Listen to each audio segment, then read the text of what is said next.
Hi everybody. Hello. Welcome to the week. I'm Hal Sparks, your formidable host, your force of nature, your democratic machine, the single one-man establishment. I am the deep state. And if I can't be the deep state, I'll be the scrape the hell out of the sides state.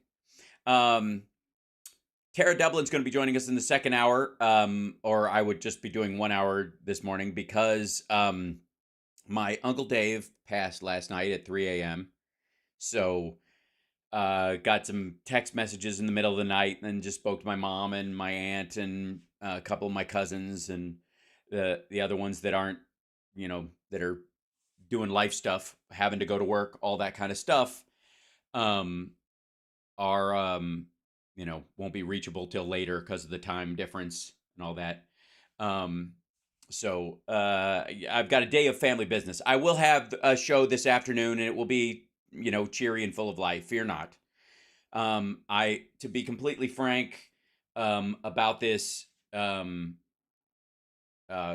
you know grief is a wonky thing because on some level, it's been so hit and miss with him over the last year, and he's been in and out of the hospital, and he had like just the cancer coming and going, and him getting his larynx taken out, and might have to do the "I am your Uncle Dave" forever, and all the robot jokes I made to cheer him and the family up. Um, when it actually happens, you still um like you still deal with it in its own time frame. It still doesn't really change. So, like, over the next couple days, we'll be processing this more for my mom.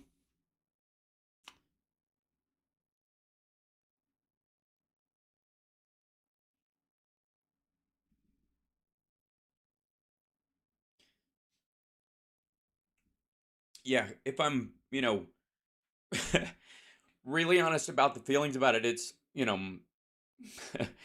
my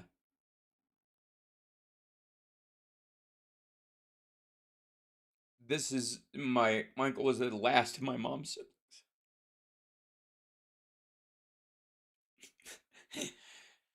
And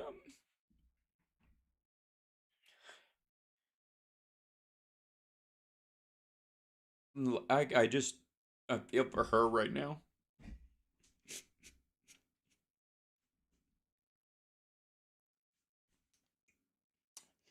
Um she uh she lost her sister, and I lost my aunt a few years ago, and that was a tough one, but she had dealt with some stuff too, and wasn't all that unexpected.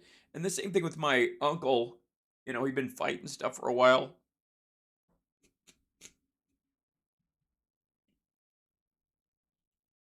but my mom, that was her, the she's lost her sister and her brother.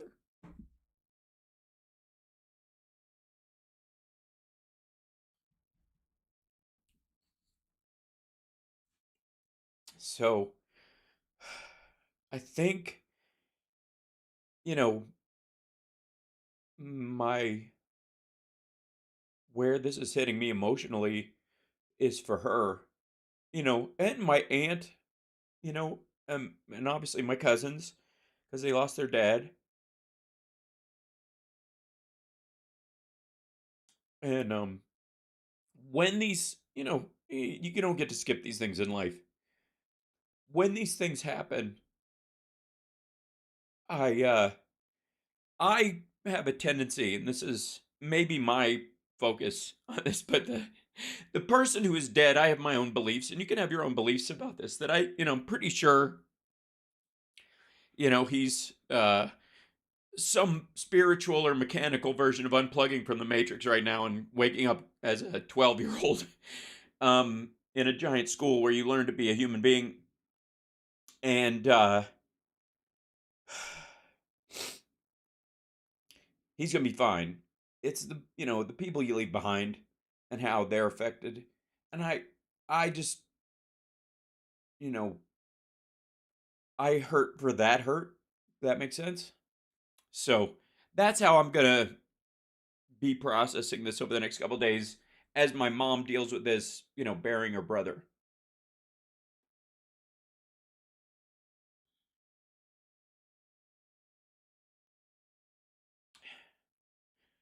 And my aunt buries her husband, and my cousins bury their dad.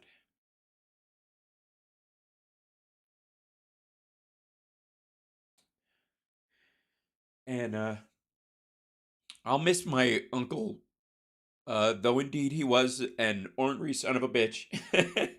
He was, um, I tend not to joke about my family or my relationships because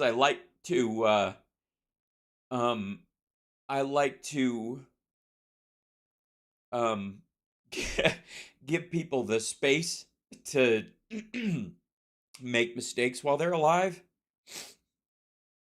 You know what I mean?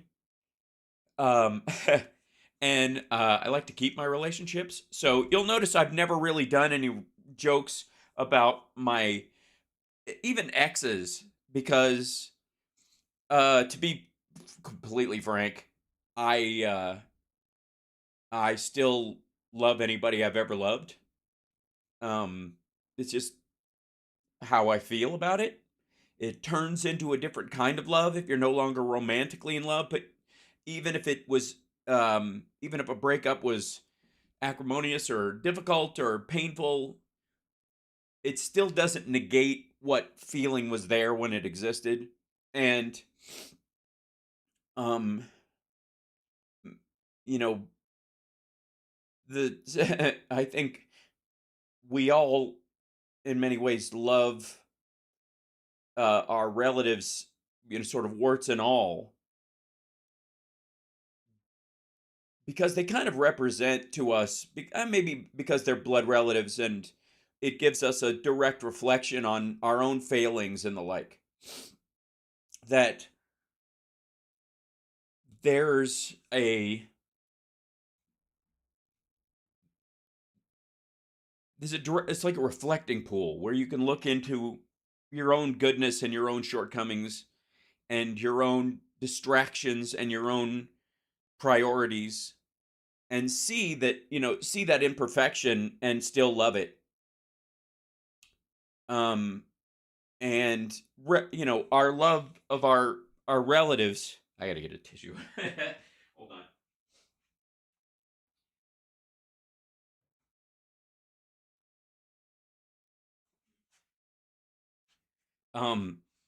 Our one of the gifts our love of our relatives um uh, gives us, when especially when confronted with the end of one of them, um is that I think is twofold.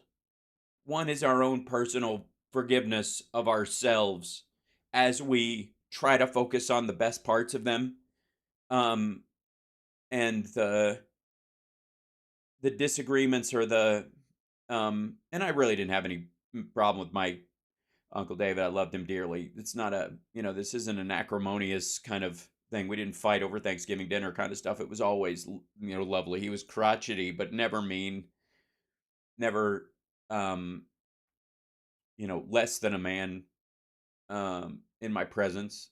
And, so, but at the same time, it allows us, I think, to let ourselves and our other relatives off the hook, as the good things about them, um, are focused on by everyone around us, the good memories, and the not so good memories, or the kind of, um, less than perfect moments, or the difficulties, or the petty differences, fade into a cartoonish relief in the background, and are given the priority that they should have had all along, when they sometimes, we allow the petty to take up too much space.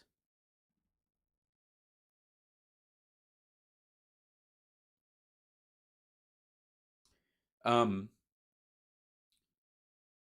And I my my mom always tells the story of when I was, I think, 8 years old, when we we first went to my uncle Dave and my aunt Martha's house to hang out. And I love hanging with my cousins. My cousin David, who we called Little David for the longest time,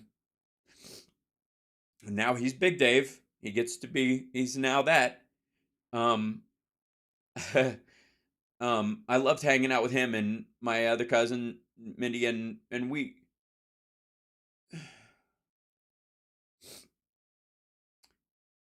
But they were the yell. I came home, apparently we're 8 years old, and I went up to my mom and I went, they that whole family just yells at each other. I was like, Dave yells at Martha. Martha yells at the kids. The kids yell at the dog, and then the dog barks at me.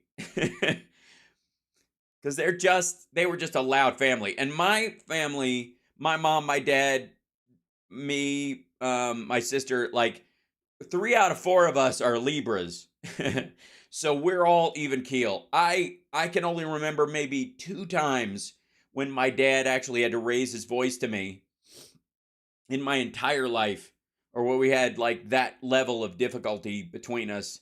And while I would jokingly torment my sister, she and I never had, uh, I don't think we've ever had what would constitute, I think, a real argument over something. Nothing ever, in our family, you just don't cross the love barrier ever. So we're always very aware that it exists, and you might not know what somebody else's is. You might be able to be frank with someone, that's a friend or a relative, in a way that they know that even though you're being rough with them, or joking with them, or raising your voice in a conversation, they might still know you love them, but they might not. And I think our tendency in my family is to never ever go even near that line. If you can't get your point across through, charm and wit, maybe back up, and maybe you're not the person to be lecturing somebody on how to behave if you can't say it in a way that they can absorb. you know Happy birthday, Lady Diana. My birthday is next Monday. And so's my mom's. So my mom and I my yeah my mom and I have the same birthday. And I talk about this, and some of you may be new to this, because I don't know, some people have been around for a long time, and some people have discovered the show recently. And um but I do, I do my New Year's resolutions on my birthday every year, because it's my new year. So I do the day before my birthday on the 24th every year. I set my goals for the next year and try to work towards them. I go by quarters. I go by 3-month increments and try to accomplish certain things in 3-month increments and all this stuff. And I chart out the whole year as best I can without life's monkey wrenches being thrown in, as they will. You must always assume they will be. How much been a fun birthday present from your mom? Yes. So far, I'm her favorite birthday present. Well, I'm forever the optimist that even she will have a better birthday than that. But who knows? Yes, September 25th, 1969. That's right. So, anyways, I encourage people to do that, because it sets you apart from everybody else's birthday. New Year, so that you're not kind of caught up in the same swell and fall that people get. It's more personal. The other thing is because I was born on my mother's birthday. It began by fate, a tradition that I carry on with my son, and that will be a family tradition for as long as I can maintain it personally or pass it on. In that, I believe every child, while they get all the gifts they want on their birthday, they should give their mom a gift. That on your birthday,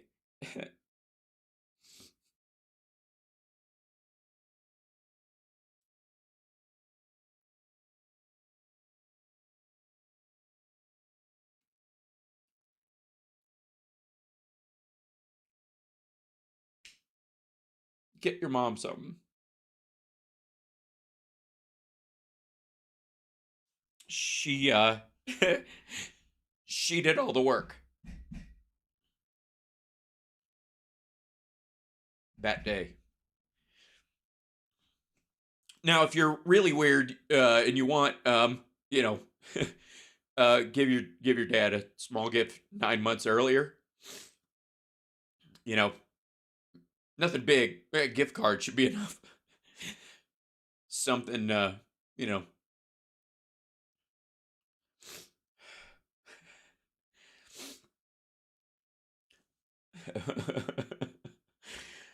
But I really do think that it's a good tradition. It's good for your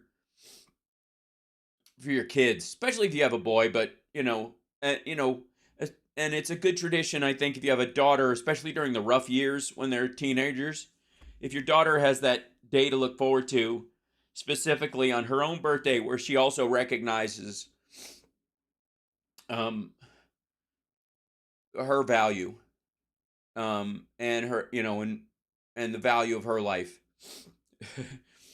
um, it's just healthy, I think. So, um, I so it looks like you got that covered for your dad too. Yeah, it's pretty close. I think it's closer to like New Year's. I think I was a New Year's baby or slightly thereafter. Um,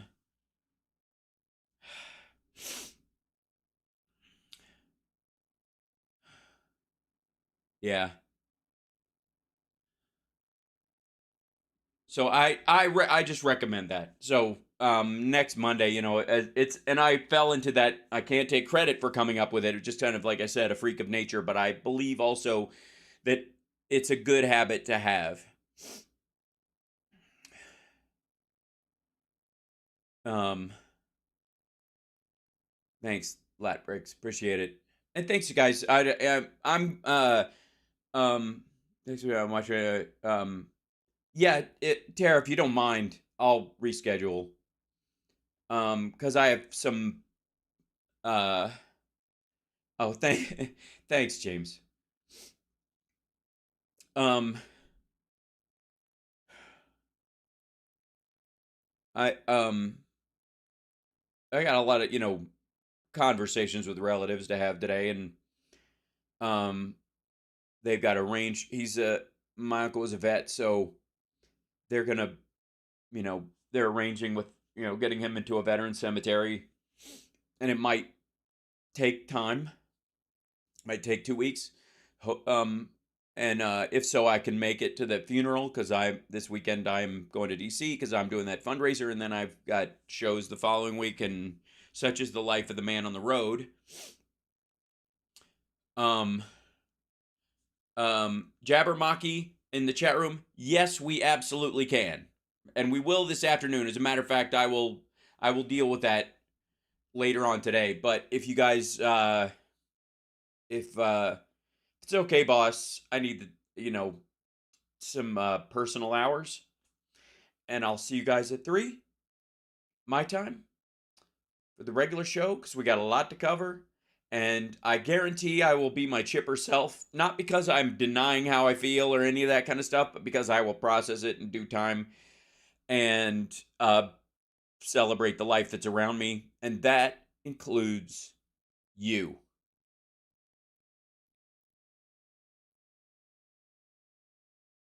Um, I just can't tell you how grateful I am you guys are here.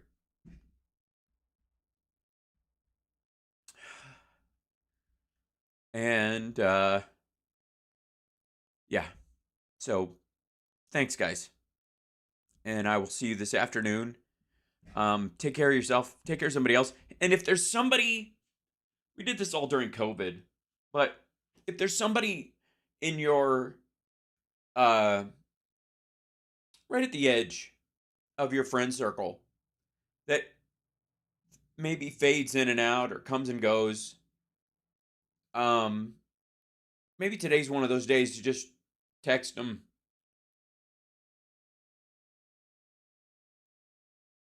Just thanks, Treva, for the uncomfortably long hug. Um, Text them. Let them know you're there. That's it. No weight on it. Don't have to be sappy. You're not filling a gap. You're just being present.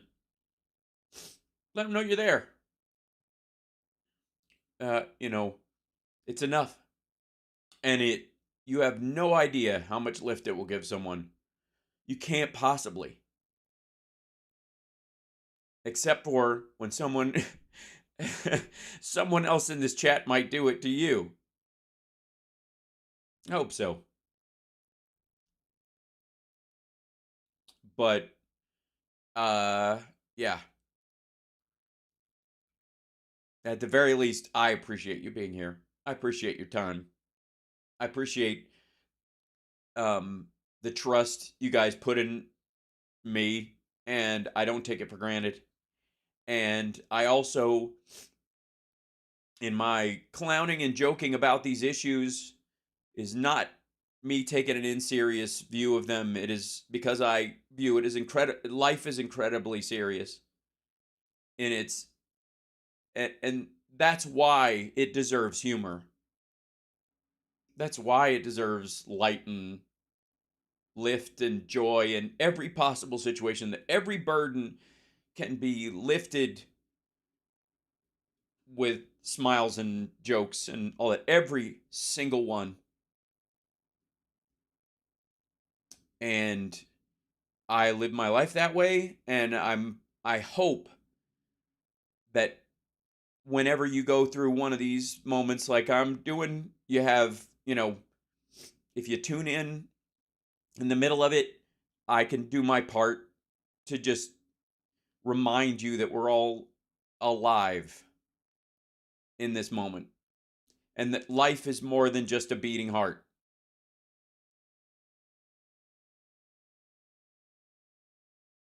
Life is that mixture of awe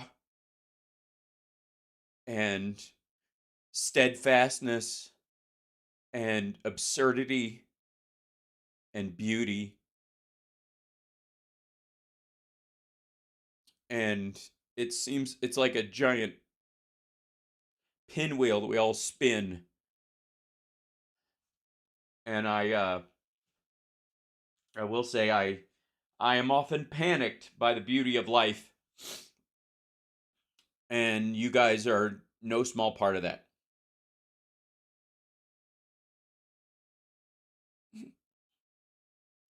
So I'll see you this afternoon. Um, and in the interim, go make some noise. Go make some go go drop a smile on somebody if you could, for Uncle Dave.